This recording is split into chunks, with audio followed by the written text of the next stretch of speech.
नमस्कार, माउन्टेन समाचारमा स्वागत छ। म सचिता बुढाथोकी र म बिन्दु अधिकारी। सुरुमा अहिलेसम्मका मुख्य समाचार।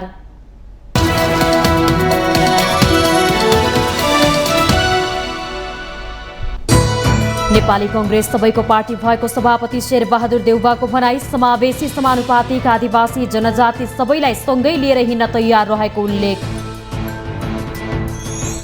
एमालेको बागमती प्रदेशको इन्चार्जमा गुरु बराल चयन। वर्तमान सत्ता गठबन्धन संविधानको उल्लङ्घन गर्ने र लोकतन्त्र खलबलाउने काममा उद्धत भएको आरोप। प्रतिनिधि सभाको पहिलो बैठक बसेको 5 महिना भइसक्दा पनि संसदीय समितिहरू सभापति विहीन। बल्ल तल्ल भागबण्टा मिले पनि सभापतिमा सहमति जुटाउन हम्मे। सुदूरपश्चिममा बजेट पारित गराउन सांसदहरूलाई 5 करोड बाँड्ने। बजेट पास नगर्ने अडान लिएका सत्तारूढ सांसद र सरकार बीच सांसद विकास कोष 5 करोड बनाउने सहमति। सरकारी बजेटमा बर्खे खोलाको जस्तै खर्चको आतंक अझै निरन्तर। यसपालि पनि असारमा मात्रै 36% पुँजीगत खर्च हुँदा झण्डै सवा 2 अर्ब रुपैयाँको बाढी। अन्तरिक्ष अन्वेषणमा 2 छिमेकी मुलुक भारत र चीनको फड्को। चीन मेथेनबाट चल्ने रकेट प्रक्षेपण गर्ने विश्वको पहिलो मुलुक बन्दा भारतले चन्द्रमामा पठायो चन्द्रयान। र श्रीलङ्कामा जारी एससी इमर्जिङ टिम्स कपको 6औं खेलमा अफगानिस्तानको रोमाञ्चक जित। श्रीलङ्का 11 रनले पराजित।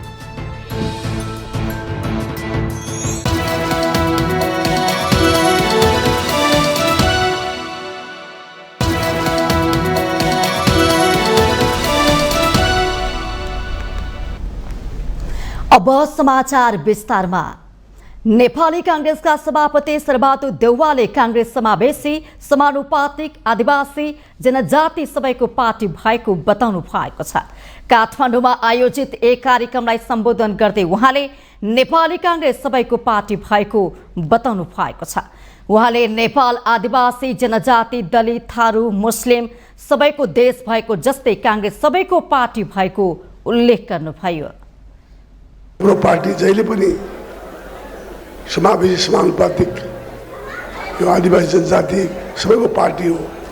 त्यसैले तर हाम्रो पार्टीमा बढी से बढी जनजाति आदिवासीहरूको सहभागिता मात्रै होइन, समर्थन मात्रै होइन, पूर्ण रूपले अवश्य नै सहयोग गर्नेछ। किनभनेदेखिलाई भेला हुने एउटा कुरा हो। कार्यक्रममा कांग्रेसका महामन्त्री विश्वप्रकाश शर्माले खहरेबाट बिजुली निकाल्न नसकिने भन्दै नयाँ पार्टीहरूप्रति पनि कटाक्ष गर्नु भएको छ। कांग्रेस अझै बलियो, परिपक्व, संयमित र एकताबद्ध बन्नुपर्ने बेला आएको उहाँको भनाइ छ। शास्त्र संस्कृतिहरू पनि पुरानो हुन्। यो देश आफैमा पनि पुरानो हो। पुरानो नाता सम्बन्धहरूलाई तोडिराखेर नयाँ भनिराखेर बग्दै गरेको खहरेबाट बिजुली निकाल्न सकिन्न, हामीले बिर्सिनु हुँदैन।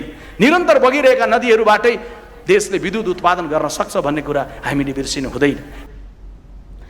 त्यसैगरी कानुन न्याय तथा संसदीय मामिला मन्त्री धनराज गुरुङले सबै चुनौतीलाई चिरेर मिटर ब्याजको विधेयक संसदमा ल्याउनु पर्ने बताउनु भएको छ। भ्रष्टाचारका विरुद्धमा उठ्दै गर्दाखेरि आवाजहरू उठाउँदै गर्दाखेरि आवाज मात्रै होइन, फाइलहरू खोल्दै जाने क्रममा आज मिटर ब्याजी पीडकहरूलाई पनि कानुनको कठघरमा उभ्याउनका लागि अध्यादेश लिएर आउँदाखेरि त्यो अध्यादेशलाई एकातिर फेल गरेर अध्यादेशलाई को प्रतिस्थापन विधेयक आउन नदिने षड्यन्त्रहरू पनि एकातिर भइरहेका छन्। यो चाहिँ नि अनुचित लेनदेनको जुन विधेयक छ त्यो विधेयकलाई फेरि अगाडि बढाउने क्रममा हामी छौँ। यसैगरी शहरी विकास मन्त्री सीता गुरुङले देशको तस्बिर बोलेर नभई काम गरेर देखिनुपर्ने उल्लेख गर्नुभयो। तस्बिर बोलेर होइन, सबैले म यहाँ छु भनेर देखिनुपर्छ भन्ने आजको आवश्यकता हो। त्यही अनुसार नेपाली कांग्रेसको हिजो बीपी कोइरालाले विधानमा लेख्नु भएन, तर व्यवहारमा सबै जात जातिको प्रतिनिधित्वलाई सुनिश्चित गर्नुभयो। जहाँ लैङ्गिक हिसाबले महिला पनि समावेश गर्नुपर्छ भनेर महिलाको पनि उपस्थिति सँगै लिएर जानुभएको थियो। मन्त्री गुरुङले अन्य दलहरूले ठूलो भाषण गरेर आश्वासन बाँडे पनि अन्य पार्टीको विधानमा व्यवस्थित संरचनामा सहभागिताको सुनिश्चितता गर्नुपर्ने बताउनु भएको छ। नेकपा एमालेको सचिवालय बैठकले बागमती प्रदेशको इन्चार्जमा गुरु बराललाई तोकेको छ। पार्टी केन्द्रीय कार्यालय च्यासलमा बसेको पार्टीको सचिवालय बैठकले यस्तो निर्णय गरेको हो। बैठकले वर्तमान सत्ता गठबन्धन संविधानको उल्लङ्घन गर्ने, संवैधानिक संस्थाहरूमा हस्तक्षेप गर्ने र लोकतन्त्रलाई जरैदेखि खलबल्याउने काममा उद्धत भएको आरोप लगाएको छ। त्यस्तै कोशी प्रदेशसभामा सत्ता गठबन्धनबाट गरिएको संविधान विरोधी क्रियाकलाप गरेको ठहर गरेको पार्टीका उपमहासचिव प्रदीप गेवालीले जानकारी दिनुभयो। कोशी प्रदेश सभामा सत्ता गठबन्धनबाट गरिएको संविधान विरोधी क्रियाकलाप यस श्रृङ्खलाको पछिल्लो कडीको रूपमा रहेको छ। नेपालको संविधानले सभामुख पदलाई निष्पक्ष र तटस्थ भूमिकामा रहेर व्यवस्थापिकाको नेतृत्व गर्ने संवैधानिक भूमिका तय गरेको छ। संविधानले कहीँ पनि सभामुखको पक्षधरताको परिकल्पना गरेको छैन। त्यसै कारण सभामुखले दलीय आबद्धताबाट अलग हुने प्रचलन रहेको छ। अझ सरकार गठन गर्ने या हटाउने सन्दर्भमा सभामुख स्वयं संलग्न हुने कुरा त नेपालको संविधान, नियन्त्रण र सन्तुलनका विश्वव्यापी मूल्य मान्यता एवं हाम्रा आफ्नै लोकतान्त्रिक र संसदीय अभ्यासमाथिको नाङ्गो प्रहार हो भन्ने कुरा स्वतः स्पष्ट छ। बैठकले सरकार गठन गर्ने र हटाउने सन्दर्भमा सभामुख स्वयं संलग्न भएर नेपालको संविधान, नियन्त्रण र सन्तुलनका विश्वव्यापी मूल्य मान्यता तथा लोकतान्त्रिक र संसदीय अभ्यासमाथिको नाङ्गो प्रहार भएको ठहर गरेको छ। असंवैधानिक ढङ्गले गठन गरिएको कोशी प्रदेश सरकार भङ्ग गरी सरकार गठनको संविधान सम्मत प्रक्रिया तत्काल आरम्भ गर्न माग गरेको छ। एमाले देशभर फैलिएको लम्पी स्किन विरुद्ध तत्काल प्रभावकारी कदम चाल्न, बिमा रकम तत्काल भुक्तान गर्न, खोपको प्रभावकारी प्रबन्ध गर्न र किसानहरूलाई राहत दिन सरकारको ध्यानाकर्षण पनि गराएको छ। साथै मिटर ब्याज सम्बन्धी नयाँ विधेयक ल्याई समस्या समाधान गर्न पनि एमाले सरकारसँग जोडदार माग गरेको छ। पार्टी अध्यक्ष केपी शर्मा ओली साउनदेखि 6 गतेसम्म कम्बोडिया भ्रमणमा जाने निर्णय समेत सचिवालय बैठकले गरेको छ। संसदीय समितिहरू बनाउनुको एउटा उद्देश्य हो विषयगत बहस तथा छलफल गर्न सहज होस्। सबै विषयमा संसदमा दफावार छलफल गर्न सम्भव पनि हुँदैन। त्यसैले संसदीय समितिलाई मिनी पार्लियामेन्ट पनि मानिन्छ। तर त्यहाँ भएका छलफल संसदमा भएभन्दा कम मानिन्न। तर दलहरूको राजनीतिक खिचातानीको कारण संसद सुरु भएको 8 महिना पुग्ने लाग्दा पनि संसदीय समिति सभापति विहीन छ। एक रिपोर्ट। 2079 साल मङ्सिर 4 गतेको नयाँ जनादेशपछि पुस 25 गते प्रतिनिधि सभाको पहिलो बैठक बस्यो। तर मिनी पार्लियामेन्ट भनिने संसदीय समितिले 5 महिना हुँदा पनि सभापति पाएको छैन। प्रतिनिधि सभासँग 10 वटा विषयगत समिति छन्। बाँकी 2 वटा संयुक्त समितिका रूपमा राष्ट्रिय सभा र प्रतिनिधि सभाका सदस्य सम्मिलित समिति छन्। प्रतिनिधि सभा नियमावली 2079 अनुसार प्रतिनिधि सभाको विषयगत समिति अन्तर्गत अर्थ समिति, अन्तर्राष्ट्रिय सम्बन्ध र पर्यटन समिति, उद्योग तथा वाणिज्य र श्रम तथा उपभोक्ता हित समिति, कानुन न्याय तथा मानवाधिकार समिति, कृषि सहकारी तथा प्राकृतिक स्रोत समिति, महिला तथा सामाजिक महिला समिति, राज्य व्यवस्था तथा सुशासन समिति, पूर्वाधार विकास समिति, शिक्षा स्वास्थ्य तथा सूचना प्रविधि समिति र सार्वजनिक लेखा समिति छन्। अहिलेसम्म यी समितिहरू ज्येष्ठ सदस्यकै भरमा सीमित सञ्चालनमा छन्। पछिल्ला छलफलहरू हेर्दा संसदीय समितिको प्रभावकारितामाथि नै प्रश्न उठ्न गएको छ। होइन, गठन हुन नसक्नु नै दलहरूकै कारण। आफ्नो व्यक्तिगत स्वार्थ लिनु छ त कहाँ गठन गर्छन् त उनीहरूले गर्न चाहेकै छैन। उनीहरूले चाहेकै छैन। यो गठन गर्नै उनीहरूले चाहेको छैन। किन चाहँदैनन् भन्दाखेरि त कसलाई के गर्ने भन्ने छ नि त। त्यहाँ त देशको वास्तविक घटनालाई लिएको छैन नि। यसको मुख्य कुरा त त्यही नै हो। समग्र राष्ट्रलाई बेफाइदा नि त्यो त। तपाईँलाई बेफाइदा, मलाई बेफाइदा, समग्र राष्ट्रलाई बेफाइदा। तर त्यो बेफाइदा अब सम्पूर्ण जनताले बुझ्नु पर्छ। लामो समयको रस्साकसीपछि वैशाख 11 गते सत्तारूढ र प्रतिपक्षी बीच बल्ल तल्ल समितिको नेतृत्व भाग बन्नमा सहमति भयो। 20 समितिमध्ये एक प्रतिपक्षले पाउने सार्वजनिक लेखा समिति र अर्को एउटा समितिको सभापति एमाले पाउने सहमति भएको छ। बाँकी समितिको नेतृत्व सत्तारूढ गठबन्धनले भाग लगाउने सहमति भए पनि अहिलेसम्म त्यसको सुरसार छैन। अहिले पनि भागभण्डाकै कुराले समितिहरूले सभापति पाएका छैनन्, जसले गर्दा ज्येष्ठ सदस्यहरूकै भरमा काम चलाउ तरिकाले समितिहरू चलिरहेका छन्। समिति सभापति चयन गरे सत्तारूढ दलकै अडचन रहेको एमालेको दाबी छ, तर सत्तारूढ भने चाँडै सभापति चयन हुने आश्वासन दिन्छन्। अब सभापति चयन नहुनुको मुख्य कारण भागभण्डा मिल्न नसकेर हो। भागभण्डा भनेको कसले कतिवटा सभापति लिने हैन, त्यो निर्णय हुन बाँकी छ हैन। सभापति त दिने कुराहरू सल्लाह भयो, तर यतिवटा दिने, यो सभापति लिने हैन, यो समिति लिने भन्ने कुरा त्यो नमिलेको हुनाले अहिलेसम्म नबनेको कारण त्यही हो। तपाईँ हामी सबैलाई थाहा छ, पहिला सरकार एउटा गठबन्धनमा बन्यो, त्यस पछाडि फेरि त्यहाँ चाहिँ मतलब चाहिँ अर्को कुरा भइसकेपछि फेरि अर्को गठबन्धनमा बन्यो। अर्को गठबन्धनमा बनिसकेपछि फेरि देशमा चाहिँ तपाईँले देखिराख्नुपर्छ काण्डै काण्ड भइराखेकै छन्। तपाईँ हामी सबैलाई थाहा छ, यतातिर ध्यान दिन पाइराखेको स्थिति छैन। अब मतलब चाहिँ यहाँसम्म आउँदाखेरि बजेट आयो, सबै चिज भयो, अब मतलब चाहिँ त्यो प्रक्रिया अगाडि बढ्छ। सबै विषयमा संसदमा दफावार छलफल गर्न सम्भव हुँदैन, जसका कारण विषयगत बहस तथा छलफल गर्न सहज होस् भनेर समितिहरू गठन गरिएका छन्।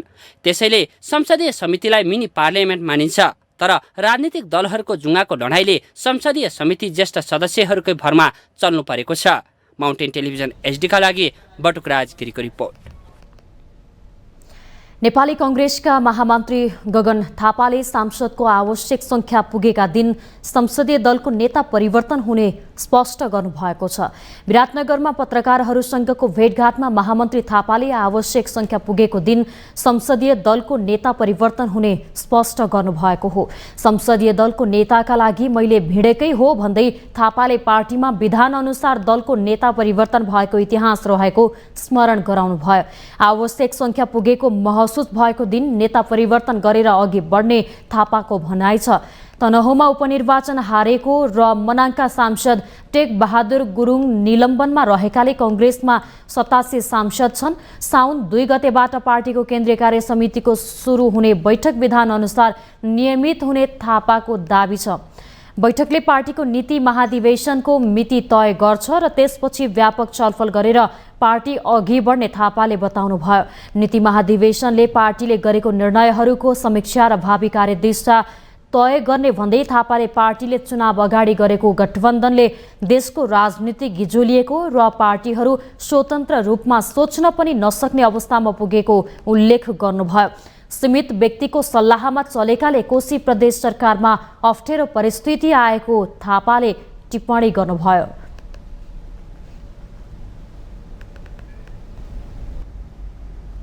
उपप्रधान एवं गृहमन्त्री नारायण काजी श्रेष्ठले निर्दोष नफस्ने र दोषीलाई नियन्त्रणमा लिन प्रहरीलाई निर्देशन दिएको बताउनु भएको छ। प्रेस सेन्टरले भक्तपुरमा आयोजना गरेको पत्रकार सम्मेलनमा गृहमन्त्री श्रेष्ठले विभिन्न प्रकरणमा भइरहेका अनुसन्धानमा कुनै पनि हस्तक्षेप नहुने भन्दै निर्दोष नफस्ने र दोषीलाई नियन्त्रणमा लिने स्पष्ट पार्नु भएको छ। तथ्य र प्रमाणका आधारमा दोषीलाई पक्राउ गरी थप अनुसन्धान गर्ने कार्यमा कुनै बाधा नगर्ने उहाँको तर्क छ। प्रहरीको कुनै पनि अनुसन्धानमा प्रहरीलाई सरकारले हस्तक्षेप नगरेको र नगर्ने मन्त्री श्रेष्ठले उल्लेख गर्नुभयो। तथ्य र प्रमाणका आधारमा कारबाही प्रक्रिया अघि बढेको बताउनु हुँदै गृहमन्त्री श्रेष्ठले यसमा प्रहरीलाई कुनै दबाब नदिएको स्पष्ट पार्नुभयो। गृहमन्त्री श्रेष्ठले कसैले कसैलाई यत्तिकै नभई तथ्य प्रमाणको आधारमा पक्राउ गरिएको पनि दाबी गर्नु भएको छ। अनुसन्धानका क्रममा ढिलो चाँडो हुन सक्ने भन्दै मन्त्री श्रेष्ठले कुनै पनि प्रकरणमा अनुसन्धानको काम नरोकेको जिकिर गर्नु भएको छ।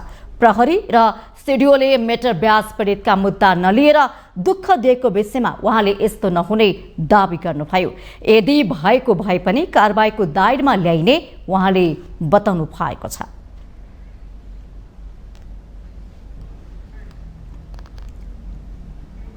माउन्टेन समाचारमा पालो भएको छ ब्रेक।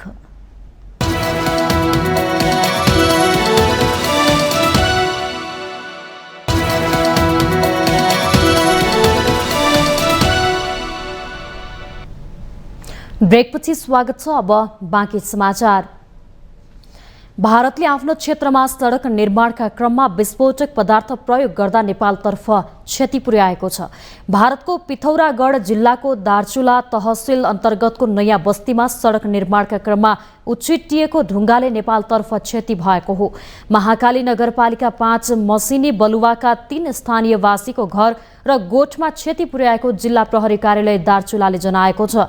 2 दिन लगातार सडक निर्माणका लागि विस्फोटक पदार्थ प्रयोग गर्दा ढुङ्गा उछिटिएर स्थानीय नरभान बडु, हरकसिंह ठगुन्ना र जगत सिंह ठगुन्नाको घरमा क्षति पुगेको हो। ब्लास्टिक गर्दा भारतबाट ढुङ्गा उछिटिएर नेपालतर्फ खेतबारीसम्म पुगेका छन्। भारतीय पक्षले बिना सूचना ब्लास्टिङ गर्ने गरेको छ। यसबाट थप क्षतिको खतरा रहेको स्थानीयको गुनासो छ।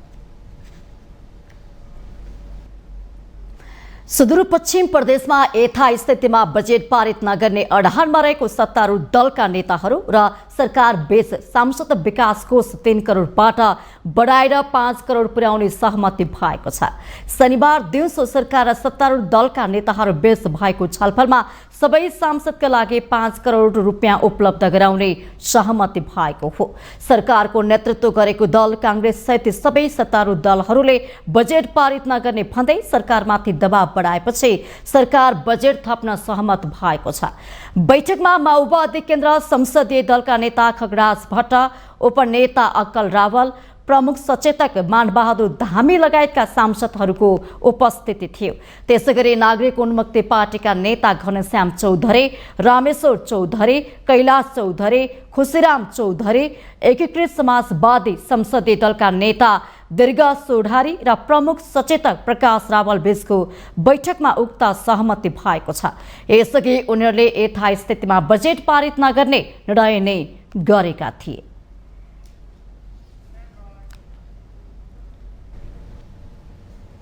अर्थमन्त्री एवं नेपाली कांग्रेसका प्रवक्ता डाक्टर प्रकाश शरण महतले पुराना पार्टीहरूले केही गरेनन् भनेर नयाँ आएका पार्टीहरू टिक्न नसक्ने टिप्पणी गर्नुभएको छ।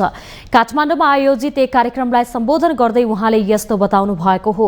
उहाँले दुःखमा सुखमा 10औं वर्ष जेल, प्रवासन, पुलिसको लाठी डण्डा सहेर पुराना पार्टीहरू निर्माण भएको भन्दै यस्तै समस्या नयाँ प्रवृत्तिहरूले भोग्नु पर्यो भने कति टिक्छन् हेरौँला भन्दै प्रश्न गर्नुभयो। अहिले नयाँ नयाँ प्रवृत्तिहरू यिनीहरूले गर्दैनन्, अब हामी गर्छौँ भनेर आएको छ, टिक्दैनन्। हामी दुःखमा सुखमा 10औं वर्ष जेल, प्रवासन, पुलिसको लाठी डण्डा सहेर झरीमा पनि, बादलमा पनि, अप्ठ्यारोमा पनि, सप्ठ्यारोमा पनि त्यसरी विकसित भएको पार्टी हो नेपाली कांग्रेस। यस्तै समस्या यी नयाँ जुन प्रवृत्तिहरू देखिया छन् पार्टी उनीहरूले भोग्नु पर्यो भने कति टिक्छन् हेरौँ। त्यसकारण नेपालमा अझै लोकतन्त्र संस्थागत भइसकेका छैन, बलियो भइसकेका छैन र यो बलियो बनाउनको लागि नेपाली कांग्रेस बलियो हुन जरुरी छ।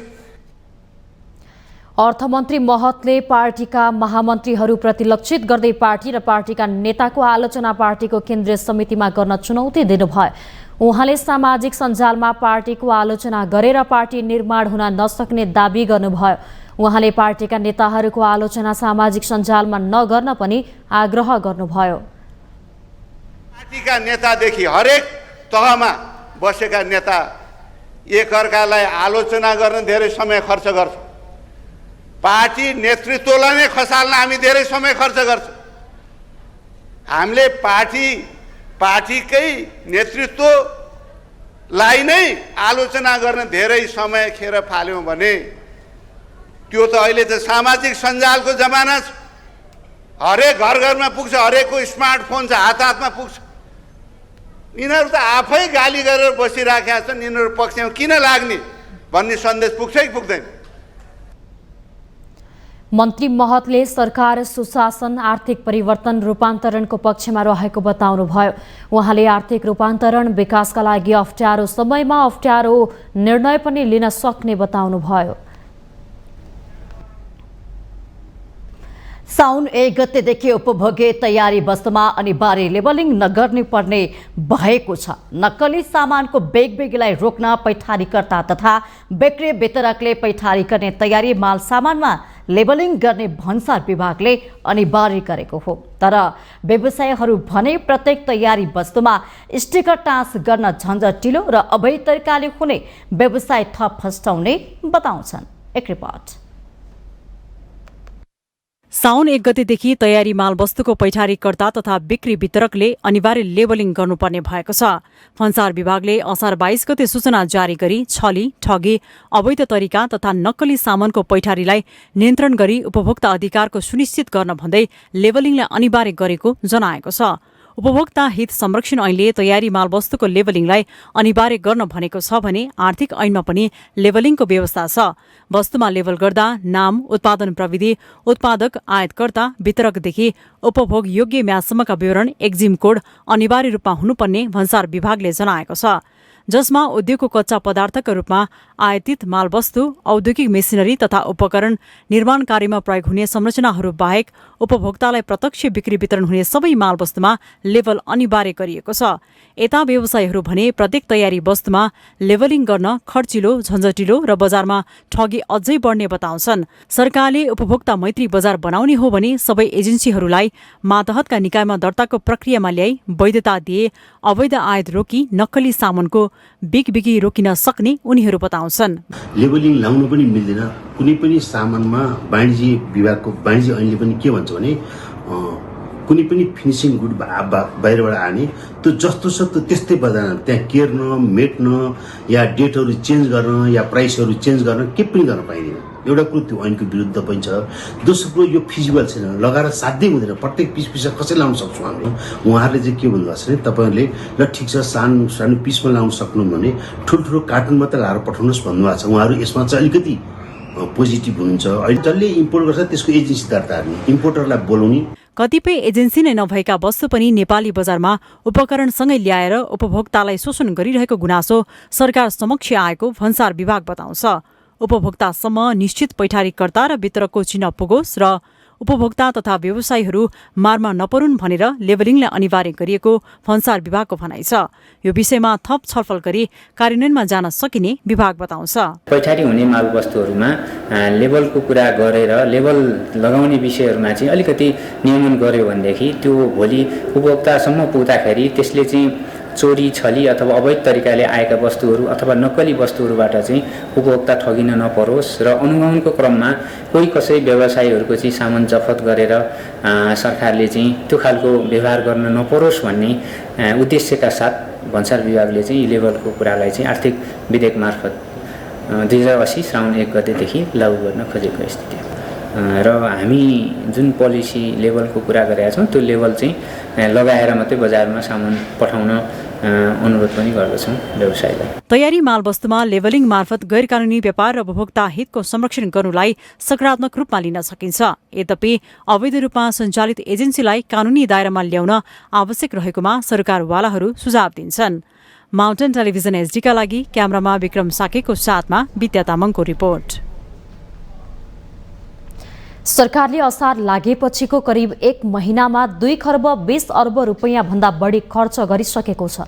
चालु आर्थिक वर्षको जेठसम्म 11 महिनामा 11 खर्ब 76 अर्ब 6 करोड रुपैयाँ खर्च भएकोमा असारमा मात्रै झन्डै 2.25 अर्बको भेल बगेको छ। यस हिसाबले सरकारले असार लागेपछि एक दिनमा झन्डै 8 अर्बका दरले पैसाको वर्षा गरेको छ। आर्थिक वर्षको अन्तिम महिना असारमा भएको यो खर्च कुल खर्चको 16% हो। एक रिपोर्ट। असारे वर्षासँगै सरकारी बजेट पनि खोला जस्तै बगाइने दशकौंदेखिको प्रवृत्ति यसपटक पनि उस्तै रहेको छ। बजेटका घोषणा होस् वा अर्थ मन्त्रालयका निर्णय वा संसदीय समितिका निर्देशन कुनै पनि उपायले काम गर्न सकेन। देशभरका खोलामा आएको बाढीसँग बजेटको प्रतिस्पर्धा नै चल्यो। यसो हुनु हुँदैन भनेर सबैलाई थाहा छ। हरेक बजेट भाषणमा यसपालि असारे विकासले निरन्तरता पाउँदैन भनेर सुन्दा सुन्दा कान पनि थकित भइसक्यो, तर सुधारका कुनै उपाय पनि काम लाग्न सकेको छैन। सरकारी खर्चमा कानुनी र प्रक्रियागत रूपमा ठूलो सुधार नगरी यो कुसंस्कारबाट मुक्त हुन नसक्ने सरकारवालाहरूको पुरानो रटान यसपालि पनि दोहोरियो। यसबाट नेपालका खर्च र लेखा प्रणालीभित्रै धेरै समस्या रहेको प्रश्न हुन्छ। यसलाई कानून वा व्यक्तिको इच्छा शक्ति कुन पक्षमा सुधार हुनुपर्छ भन्ने विषय पनि जटिल हुँदै गएको छ। सुरुवात सार्वजनिक खरिद ऐनबाट गर्नुपर्ने धेरैको टिप्पणी छ, तर सुधारका उपायमा पनि स्वार्थ बाँझिने पुरानो नीतिबाट छुटकारा पाउन सकिएको छैन। अब त सरकारसँग बजेट विनियोजन र खर्च गर्ने दुवै क्षमता नै नभएको भन्न सक्ने पर्याप्त आधारहरू पनि बनिसकेका छन्। बजेट बनाउँदा पञ्चवर्षीय आवधिक योजना, त्रिवर्षीय मध्यकालीन खर्च संरचना, राष्ट्रपतिले संसदमा प्रस्तुत गर्ने नीति तथा कार्यक्रमबाट नभई प्रधानमन्त्री, मन्त्री र कर्मचारीको तजबिजीबाट बनाउने प्रवृत्ति हाबी हुँदै गएको अवस्था हो। विनियोजन दक्षता बिना जथाभावी बजेट बनाउँदा तयारी नपुगेका योजना कार्यक्रम बजेटमा पर्ने र त्यसको पूर्व तयारीमै पहिलो र दोस्रो चौमासिक सकिँदा तेस्रो चौमासिकमा काम र खर्चको चाप बढी देखिने गरेको छ। महालेखा परीक्षकको प्रतिवेदनले असार तेस्रो साताभन्दा पछि खर्च तथा भुक्तानी नियन्त्रण गर्नुपर्छ भनेर दिएको सुझाव थन्किनु कुनै नौलो कुरा होइन। आर्थिक सर्वेक्षण 2079-80 को तथ्याङ्क अनुसार पछिल्लो 5 वर्ष असारमा भएको पुँजीगत खर्चको प्रवृत्ति कहाली लाग्दो छ। गत आर्थिक वर्ष 2078-79 मा असारमा 29.84% पुँजीगत बजेट खर्च भयो। सो वर्ष साउनमा मात्र 0.5% पुँजीगत खर्च भएको थियो। यस्तै प्रवृत्ति चालु आर्थिक वर्षमा समेत दोहोरिएको छ। राजनीतिक चलोको समाधान गर्न 15 जेठमा बजेट ल्याउनु पर्ने प्रावधान राखिएको हो, तर अझै पनि हातमा लागे शून्यकै स्थिति छ। यसको जिम्मेवारी कसले लिने अझै अनुत्तरित प्रश्न नै बनेको छ। असारे भेलको समस्या, बजेट सक्न रकमान्तर र थप निकासाको सहायता लिने प्रवृत्तिले बजेट अनुशासनमा समेत प्रश्न उठ्ने गरेको छ। माउन्टेन टेलिभिजन एसडीका लागि उषा काफ्रेको रिपोर्ट। भक्तपुरमा पर्यटन प्रवर्धन गर्ने उद्देश्यले पर्यटकीय गन्तव्य स्थलहरूको सूची तयार गरी सार्वजनिक गरिएको छ। भक्तपुरलाई पर्यटकहरूको गन्तव्य स्थल बनाउन र पर्यटन प्रवर्धन गर्न एक कार्यक्रमका बीच भक्तपुरमा पर्यटकीय गन्तव्य स्थलहरूको सूची समावेश गरिएको ब्रेथ टेकिङ भक्तपुरले सार्वजनिक गरेको छ। कार्यक्रममा नेपाल होटल संघानका अध्यक्ष विनायक शाहले कोरोना महामारीपछि नेपालमा विस्तारै पर्यटन क्षेत्रले गति लिन थालेको बताउनु भएको छ। उहाँले नेपाल आउने पर्यटकहरूको खर्च र बस्ने दिन भने घट्दै जानु चिन्ताको विषय बनेको भन्दै पर्यटकहरूलाई धेरैभन्दा धेरै समय बस्ने वातावरण बनाउन जरुरी रहेको उल्लेख गर्नुभयो। उहाँले भक्तपुरलाई पर्यटनसँग जोडेर विकास गर्नुपर्नेमा जोड दिनु भएको छ। अध्यक्ष थापाले डोलेश्वर महादेव, पाइलट बाबा, घ्याम्पे डाँडा लगायतका स्थानहरूमा पनि विभिन्न प्रकारको कार्यक्रमहरू पर्यटकहरू रमाउन सक्ने पनि बताउनु भएको छ। उहाँले लगानी अनुसारको पर्यटन प्रवर्धन गर्दै पर्यटन प्याकेज बनाई अघि बढ्न सुझाव दिनुभयो। नयाँ टुरिस्ट डेस्टिनेसनहरू जस्तो जुन कुरा हामीले आज हेरेर हामीले आफै गएर हेरे पनि माथि घ्याम्पे डाँडा, डोलेश्वर महादेव, हाम्रो पाइलट बाबा यी जम्मै ठाउँहरूमा गर्दाखेरि आज हामीसँग आउनुहुने नेपालका लिडिङ ट्राभल एजेन्टहरूले सबै नजिकबाट हेर्नु भएको छ र आउँदा दिनहरूमा हामी प्याकेज तयार गरेर हामी अगाडि बढ्ने जुन हाम्रो सत् प्रयास हो त्यही प्रयासको स्वरूपमा हामीले यो ब्रेथ टेकिङ भक्तपुर भनेर यहाँका मुख्य टुरिस्ट डेस्टिनेसनहरू यहाँ आउने पर्यटकहरूले के हेर्न सक्छ, के गर्न सक्छ, के हो कसो भन्ने कुराहरूको विस्तृत विवरण हामीले प्रकाशित गरेका छौँ। कार्यक्रममा अन्य पर्यटन व्यवसायहरूले पर्यटन प्रवर्धनको लागि सञ्चार माध्यमहरूको भूमिका महत्त्वपूर्ण हुने र अझै नेपालका पर्यटकीय क्षेत्रको प्रयास प्रचार प्रसार गर्न पनि आवश्यक रहेको बताएका थिए। ओझेलमा परेका पर्यटक गन्तव्यहरू धेरै रहेको भन्दै ती ठाउँको उजागर गर्नुपर्नेमा उनीहरूले जोड दिएका छन्।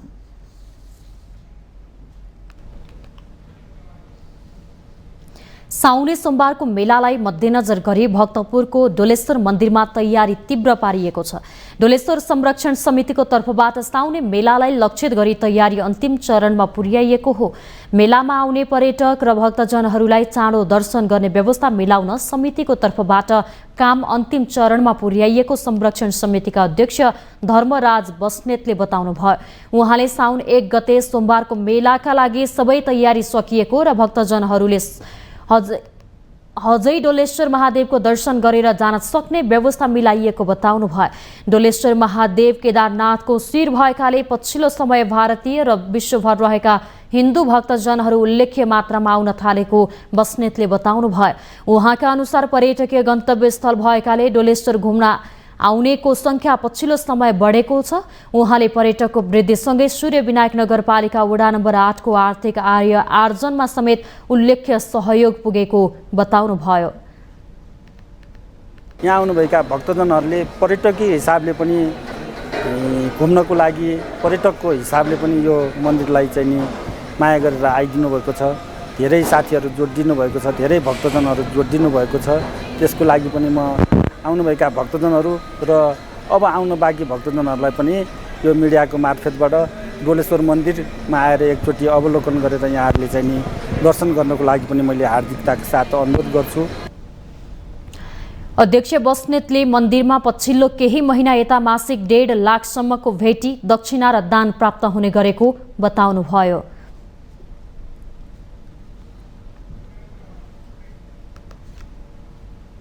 माउन्टेन समाचारमा पुनः पालो भएको छ ब्रेकको।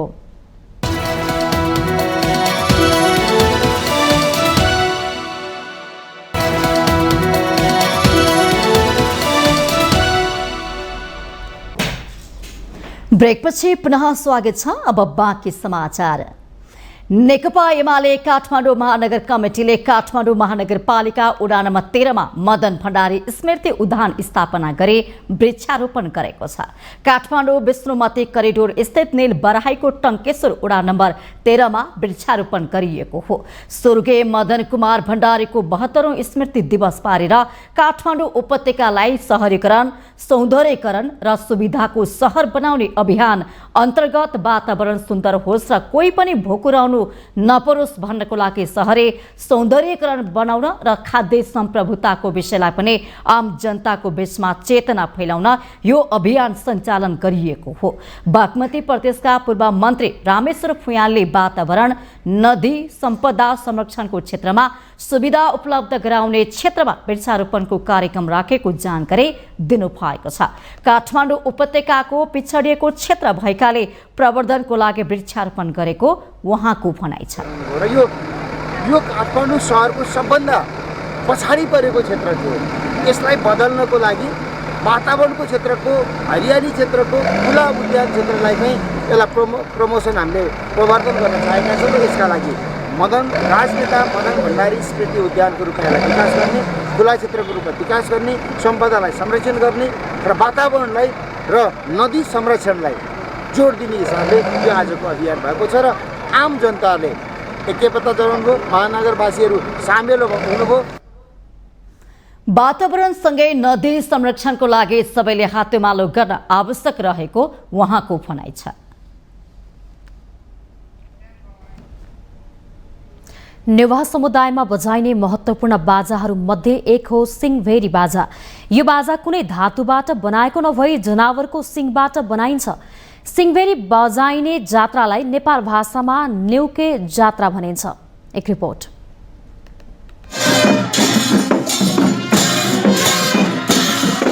श्रावण भाद्रमा पर्ने गुना पर्वमा महिनाभरि बाजा बजाउँदै चैत्य गुम्बा मन्दिरमा आफ्ना दिवंगत प्रीतिको सम्झनामा बजाइने मध्येको एक प्रकारको बाजा हो सिंहभेरी बाजा। यो खास गरी जसको घरमा कोही मान्छेको दिवंगत भएको छ भने सो घरबाट सिंह बजाउन लगाउने गरिन्छ, जसलाई नेवार समुदायले नियकु फुइगु भन्ने गर्दछन्। नियकु भनेको सिंह हो। यो साँडे, भेडा, गाई, बोका, राँगो आदिको सिङबाट बनाइन्छ। कसै कसैले सुन, चाँदी, बहुमूल्य पत्थर राखेर पनि बाजा सिँगार्ने गर्दछन्। नेपाल र भारतमा राँगाको सिङ बढी मात्रामा प्रयोग हुने गर्दछ। विभिन्न स्वर निकाल्न कसै कसैले 3वटा पाल राखेर बाँसुरीमा जस्तै औँला राखेर बजाउने गर्दछन् भने कसैले बाँसका टुक्रा जोडी चटुवा र मटुवा भन्ने गरी त्यसबाट फुकेर बजाउने गर्दछन्।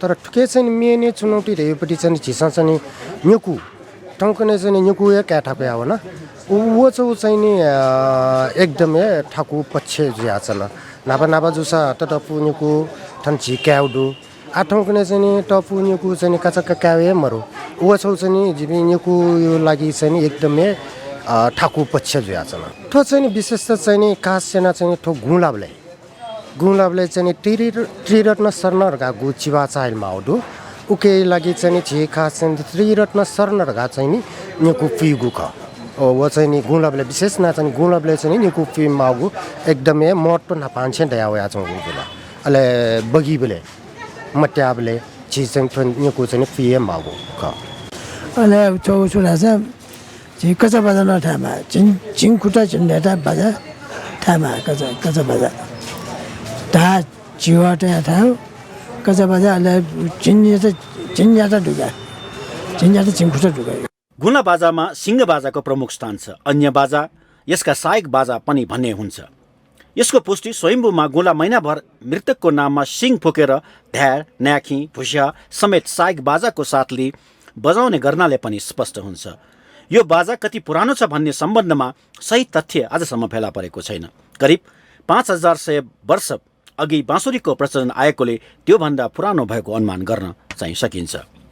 चुया जाने नापै दिवंगन जु बिन्दा अछि पुया तो नेपु पुया सम्झना यही उ टाइम सीम वो जे पे तो बे मुडसा उ ना बाजन खलबला दियो खला यो गए गुस्ता दियो त नापा यो चलन चल दिए तो नेपु पुया सम्झना यही जुला दोस्रो चाहिँ नि मध्या दिगम्बर जिया तो अभी धान परिवार जैसा मध्या का चाहिँ थन 24 नशे 25 तक जे देवालय बा बई तो फुक्क चाहिँ नि yana चाहलियो चाहिँ जिया वया चौक काठमाडौँ उपत्यकामा सिंहभेरी अवदान कथाका कारण सिंह बजाई प्रत्येक वर्ष श्रावणको 1 महिना चैत्य पूजा गरी परिक्रमा गर्ने परम्परा बसेको मान्न सकिन्छ। यो कुरा चित्र विसङ्गति अवदान सर्वज्ञ मित्रावदान चैत्य पुङ्गदान सिंहभेरी कथा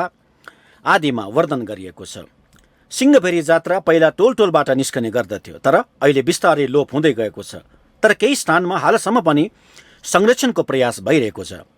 काठमाडौँको स्वयम्भू पाटन बागमती बज्रबाराई थिमी बनेपा कृतिपुर आदि ठाउँमा यसलाई अझै बजाउने गरिन्छ।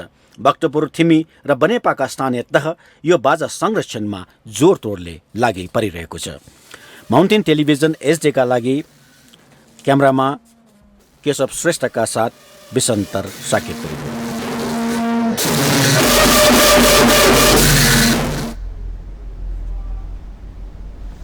नेपालबाट पहिलो पटक पशु आहारको रूपमा घाँसिन निर्यात भएको छ। चितवनमा उत्पादित पशु आहार घाँस एक कार्यक्रमका बेचसिन निर्यात गरिएको हो। पहिलो खेपमा 10 कन्टेनर घाँसिन पठाइएको छ। अब क्रमशः दैनिक 20 कन्टेनर घाँसिन पठाइनेछ। 1 अर्बमा पनि पठाइने 1 वर्षमा 200 करोड टन पशु आहार चेनको सिगासे सहर पठाउने योजना छ। यो सहर निकै चिसो हुने भएकाले त्यहाँ घाँस भने उत्पादन हुँदैन। त्यहाँ पालेका पशु चौपाइको लागि घाँस पठाउन लागि हो। अहिले पठाइएको हाइलेज डाँठ र दुधिलो घोगासहितको मकैको बोटबाट तयार पारिएको छ। बिस्तारै अमरेसो नेपियर लगायतका घाँसबाट समेत पशु आहार बनाइन्छ। कम्पनीले भरतपुर र वरपरका किसानबाट मकैको बोट नै खरिद गरेर प्रशोधन गरी पशु आहार बनाएको छ। यो प्रविधिमा दुधिलो मकैको बोटलाई काटेर प्रशोधन गरेपछि हावा नपस्ने गरी प्याकिङ गरिन्छ। सुरक्षित भण्डारणमा 120 दिन राखेपछि घाँस पठाइने र 2 वर्षसम्म प्रयोग गर्न मिल्ने बताइएको छ। सन् 2020 मा चिनिया उपराष्ट्रपति नेपाल आउँदा घाँसिन लैजाने विषयमा सम्झौता भएको थियो। पहिलो चरणमा केरुङ र रसुवा नाकाबाट घाँस पठाइनेछ। सिगासेमा दैनिक 500 कन्टेनर घाँसको माग छ।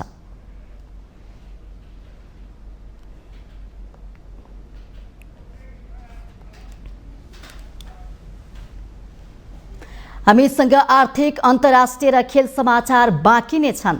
माउन्टेन समाचारमा पालो भएको छ ब्रेक।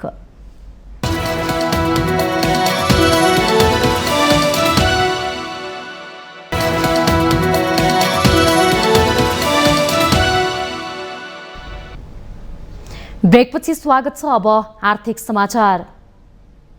आर्थिक समाचारको साथमा जगदम्बा सुपर साइन तथा ग्याल्बा प्लस जीवनभरको भरोसा।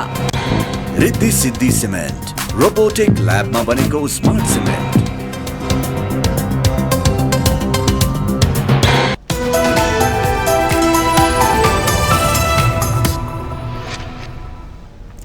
नेपाल निर्माण व्यवसायीहरू कामको भुक्तानी नपाएको भन्दै आन्दोलनमा उत्रिएका छन्।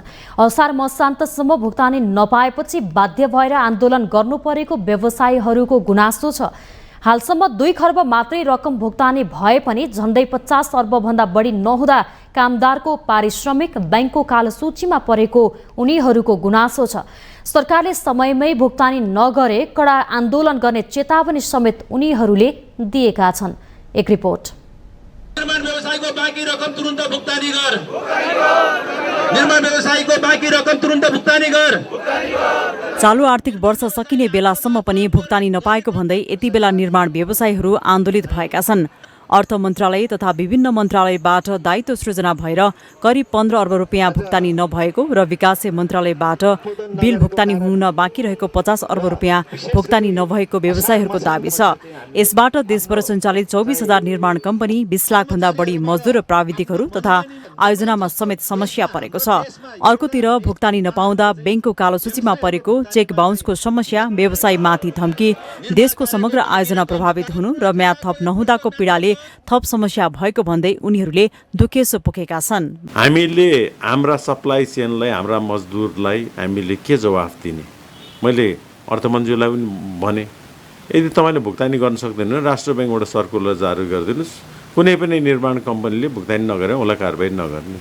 कुनै पनि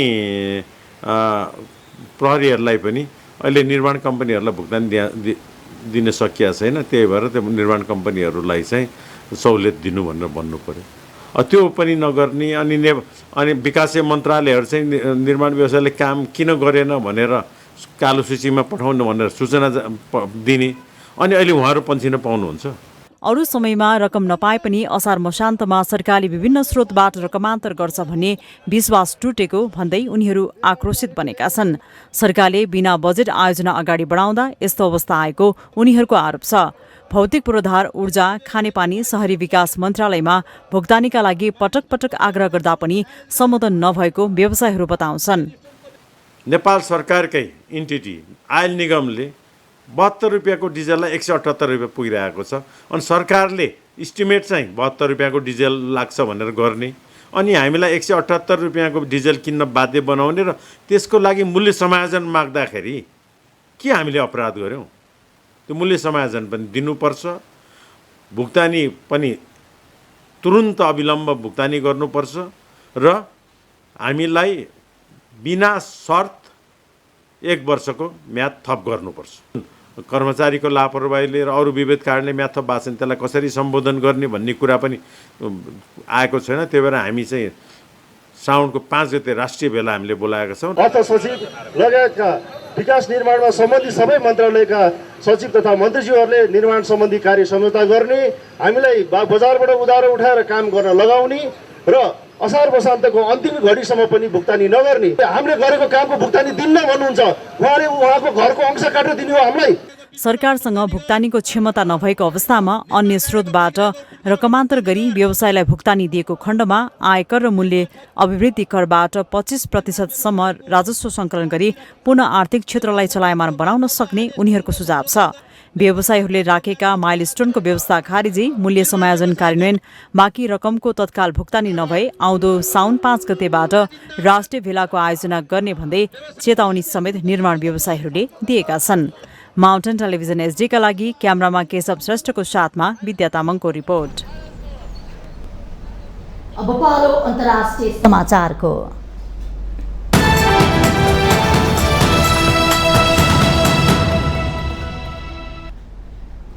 अन्तरिक्षमा कसले दरो पकड बनाउने भन्ने दौडमा अमेरिका र चीन बीच प्रतिस्पर्धा चलिरहँदा भारत पनि होडबाजीमा उत्रिएको छ। सन् 2011मा अन्तर्राष्ट्रिय अन्तरिक्ष केन्द्रबाट बाहिरिएको चीनले टेङ्गुन अन्तरिक्ष केन्द्रमा बनाएर इतिहास रचिसकेको छ। यस्तै भारत पनि 1.5 अर्ब भारतीयको सपना बोकेको मिसन सफल भए चन्द्रमाको दक्षिणी ध्रुवमा सकुशल रोभर पुर्याउने पहिलो देश बन्ने तर्खरमा छ। हेरौँ यो रिपोर्ट। यो साताको बुधबार नेपालका दुई छिमेकी मुलुक चीन र भारतले अन्तरिक्ष अन्वेषणमा ठूलो फड्को मारेका छन्। बुधबार चीनले नयाँ इतिहास रच्दै मिथेन र लिक्विड अक्सिजनबाट चल्ने संसारकै पहिलो रकेटको सफलतापूर्वक प्रक्षेपण गर्यो।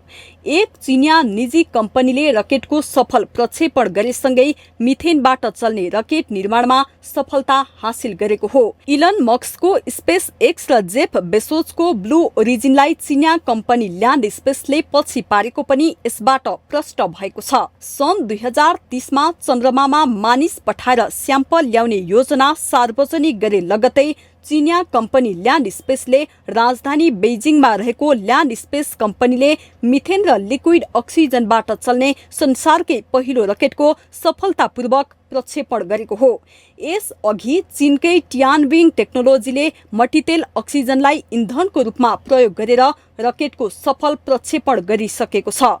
चीनले सन् 2030 मा चन्द्रमामा 2वटा रकेट पुर्याउनका लागि यही इन्धन प्रयोग हुने रकेट पठाउनेछ, जसमा एउटा रकेटले चन्द्रमाको कक्षसम्म लुनार ल्याडर पुर्याउने र अर्को रकेटले अन्तरिक्ष यात्रीहरूलाई छाड्नेछ। मिथेन लिक्विड अक्सिजन रकेट प्रोपलेन्टको रूपमा मिथेल र लिक्विड अक्सिजनको प्रयोग हुन्छ। यसमा मिथेन इन्धनको रूपमा र लिक्विड अक्सिजन अक्सिडाइजरको रूपमा प्रयोग हुन्छ। मिथेन इन्धनको रूपमा प्रयोग हुने भएकाले यसलाई मिथालोक्स पनि भन्ने गरिन्छ। यसले कम प्रदूषण गराउँछ र सुरक्षित, सस्तो तथा पुनः प्रयोग हुने भएकाले यसलाई उपयुक्त मानिन्छ। अन्तरिक्षमा जानका लागि सबैभन्दा महत्त्वपूर्ण भनेको रकेटमा प्रयोग गरिने इन्धनको रासायनिक अवस्था हो। त्यही भएर सस्तो, सुलभ र उपयोगी इन्धनमा मुलुकहरूले जोड दिएका छन्। कुनै समय चिनिया नेता माओ त्से-तुङले एउटा आलु पनि अन्तरिक्षमा पुर्याउन नसक्नेले कसरी विश्व शक्ति बन्छ भन्ने कटाक्षले चीनले मिसाइल र आणविक कार्यक्रमलाई बढावा गरेको मानिन्छ। सन् 2003 मा पहिलो पटक आफै अन्तरिक्ष यात्री बनाउने अमेरिका र रसिया पछि तेस्रो मुलुक बनेपछि अन्तरिक्षमा आफ्नै भूभागबाट अन्तरिक्ष यात्री पठाउने पहिलो मुलुक बनिसकेको छ। यसको भोलिपल्टै शुक्रबार भारतको चन्द्रयान 3 को सफलतापूर्वक प्रक्षेपण भएको छ। भारतको चन्द्र मिसन अन्तर्गत चन्द्रयान 3 लाई आन्ध्र प्रदेशको श्रीहरिकोटबाट शुक्रबार दिउँसो स्थानीय समय अनुसार 2:35 बजे सफलतापूर्वक प्रक्षेपण गरिएको हो। भारतीय अन्तरिक्ष अनुसन्धान संगठन इसरोले सतीश धवन स्पेस सेन्टरबाट चन्द्रयान 3 लाई लन्च गरेको हो। चन्द्रयानको लन्च हेर्न विभिन्न विद्यालयका करिब 200 विद्यार्थी स्पेस सेन्टरमा पुगेका थिए। विद्यार्थीका साथै प्रक्षेपणको समयमा अन्य हजारौं मानिसहरू पनि स्पेस सेन्टरमा पुगेका थिए। यो मिसनमा चन्द्रयानबाट एउटा रोभर निस्कनेछ। उक्त रोभर चन्द्रमाको सतहमा उत्रनेछ र लुनर साउथ पोलमा यसको पोजिसनिङ हुनेछ। त्यहाँ रोभरले चन्द्रमाको हिस्सामा रहेको खनिज, पानी आदिबारे अनुसन्धान गर्नेछ। भारतका प्रधानमन्त्री नरेन्द्र मोदीले चन्द्रयान 3 को प्रक्षेपण हुनु अघि ट्विट मार्फत भारतको स्पेस क्षेत्रको क्षेत्रमा 2023 को 14 जुलाई तारिक सुनौलो अक्षरमा लेखिने उल्लेख गर्नु भएको थियो। भारतले आफ्नो चन्द्रयान 3 मिसनको सफल प्रक्षेपण गरेसँगै चन्द्रमामा नियन्त्रित अवतरण गर्ने चौथो देश बन्ने भएको छ। माउन्टेन टेलिभिजन एचडीका लागि अन्तर्राष्ट्रिय ब्युरोको रिपोर्ट। चीनले भारतलाई सीमा विवाद समाधानका लागि सहमतिमा आउन आह्वान गरेको छ। चिनिया कम्युनिस्ट पार्टीको केन्द्रीय समितिको विदेश मामिला आयोगको कार्यालयका निर्देशक वाङ यीले भारतका विदेश मन्त्री सुब्रमण्यम जयशंकरसँग भएको भेटमा सीमा विवाद सुल्झाउनका लागि सहमतिमा आउन आग्रह गर्नुभएको अन्तर्राष्ट्रिय सञ्चार माध्यमले जनाएका छन्।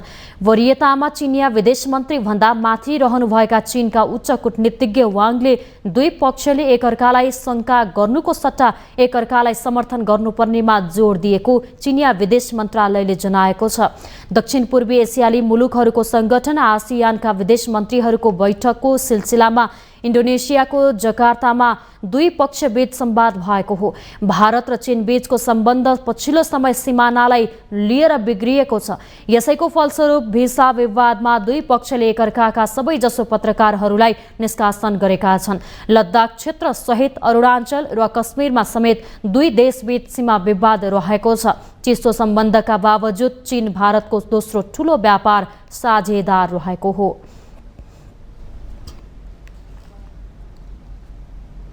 अब पालो खेल समाचारको।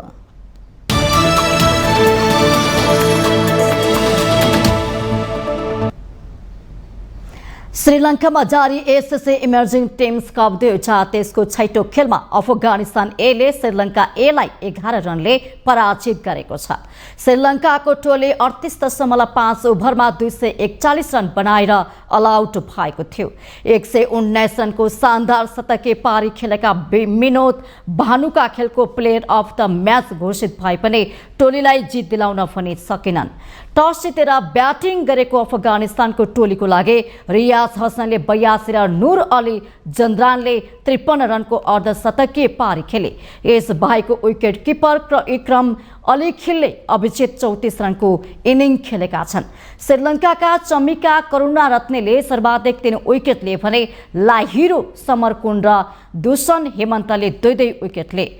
जवाफमा आयोजक श्रीलङ्काले खराब सुरुवात गर्दै 97 रनमा 6 विकेट गुमाएको थियो। इमर्जिङ एसिया कप 2023 को समयमा अफगानिस्तानको 2 खेलमा यो लगातार दोस्रो जित हो भने पहिलो खेलमा बङ्गलादेशलाई हराएपछि श्रीलङ्काको टोलीको यो पहिलो हार पनि हो। समूह एमा ओमानसँगै श्रीलङ्का, अफगानिस्तान र बङ्गलादेश रहेका छन्।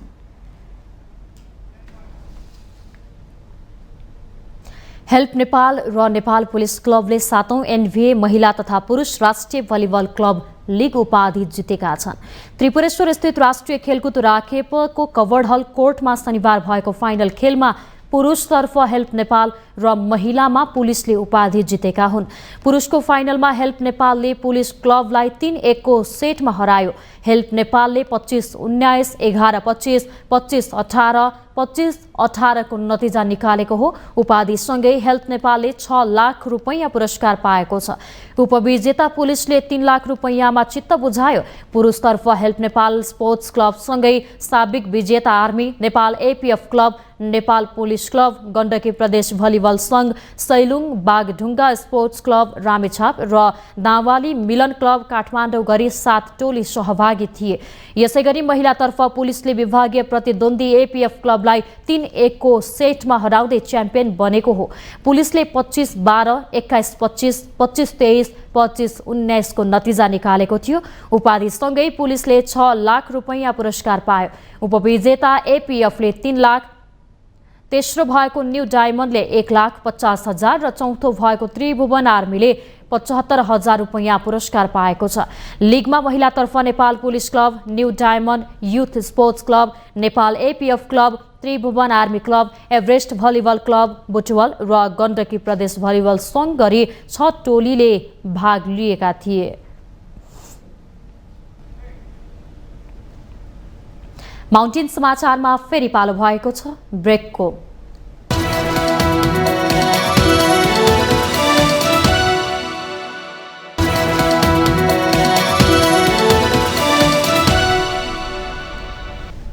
ब्रेकपछि स्वागत छ। यो सँगै हामी माउन्टेन समाचारको अन्त्यमा आइपुगेका छौं। जाँदा जाँदै मुख्य समाचार पुनः एकपटक।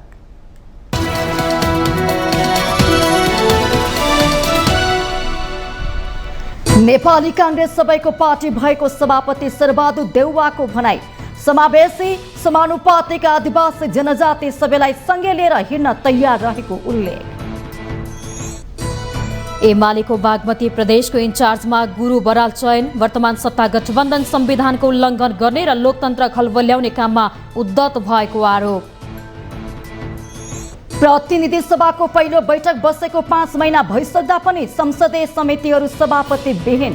बल्ल तल्ल भागभण्डा मिले पनि सभापतिमा सहमति जुटाउन हम्मे। सुदूरपश्चिममा बजेट पारित गराउन सांसदहरूलाई 5 करोड बाँड्ने, बजेट पास नगर्ने अडान लिएका सत्तारूढ सांसद र सरकारबीच सांसद विकास कोष 5 करोड बनाउने सहमति। सरकारी बजेटमा बर्खे खोलाको जस्तै खर्चको आतंक अझै निरन्तर। यसपालि पनि असारमा मात्रै 36% पुँजीगत खर्च हुँदा झण्डै सवा 2 अर्ब रुपियाँको बढी। अन्तरिक्ष अन्वेषणमा 2 छिमेकी मुलुक भारत र चीनको फड्को। चीन मिथेनबाट चल्ने रकेट प्रक्षेपण गर्ने विश्वकै पहिलो मुलुक बन्दा भारतले चन्द्रमामा पठायो चन्द्रयान। र श्रीलङ्कामा जारी एसएससी इमर्जिङ टिम्स कपको 6औं खेलमा अफगानिस्तानको रोमाञ्चक जित। श्रीलङ्का 11 रनले पराजित।